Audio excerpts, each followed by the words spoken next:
Over 200 girls from over 100 area schools have been taking part in the All-American Fast Pitch Softball Camp behind Dumbarton Elementary in Henrico County. The growth of the sport among young girls has risen every year thanks in part to their College World Series getting more and more television coverage. This year's camp included Stacy Nelson, who pitched for the national runners-up Florida and who was just named to the U.S. national team. A lot of the little girls came up, I saw you on the College World Series, which is cool. It's good that softball is getting that exposure and that little girls are excited about upper level play because the sport of softball is still growing and we want it to grow. Right now we've got to continue what we've been doing, the last few games. We've been coming out, looking to score early, playing a very attacking kind of brand of soccer, and have been minimising the mistakes on defence. And then we just got to, maybe greedily execute even better. We're not playing our best soccer yet, and I think the next couple of weeks you'll see that. She has left me a number of little notes, texts, cards, hints that she would like to have a silver trophy in her hospital room. So I'm going to try to accommodate that. You have to have every facet of your game going. You have to drive the ball well, you have to hit your irons well, and at most opens, speed on the greens is usually an issue. Not this year, obviously being so wet and soft. But generally, this is the hardest major we face, year in and year out. And second place driver dumps, quote unquote, the leader, then black flags. He doesn't get the win. If you're up alongside a guy and you dump him, then I'd say black flag him and give the win to the third place guy.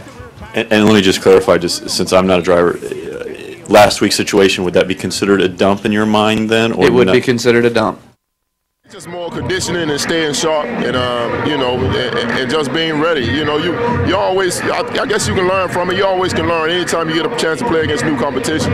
When I was at Union, we played in, pretty much the same summer league. We got some of the same guys, and some of the little kids that used to come to the game and watch the game are now playing. So it is no different. Racer Marco.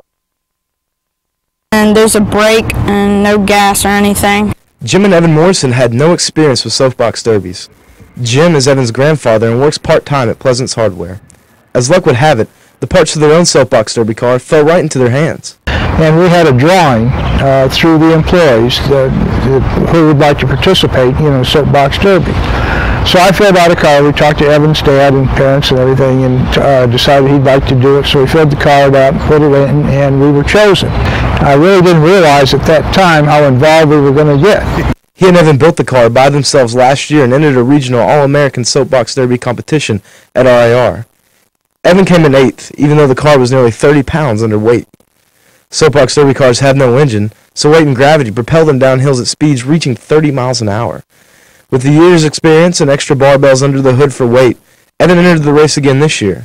There are about, 15 cars of this kind of car, and so I beat them and then came in first. So now we're going to Akron, Ohio. Now the pair are headed to Akron for the national competition where cars from around the world will race for the right to become national champion. Jim and Evan want to bring the trophy back home, but working together has already brought out their own checkered flag. And Evan and I have gotten closer because of this, and we're looking forward to it. We're looking forward to Akron and hope he does very well. And something that I can live with and take, rest of my life, and I hope Evan, can do the same.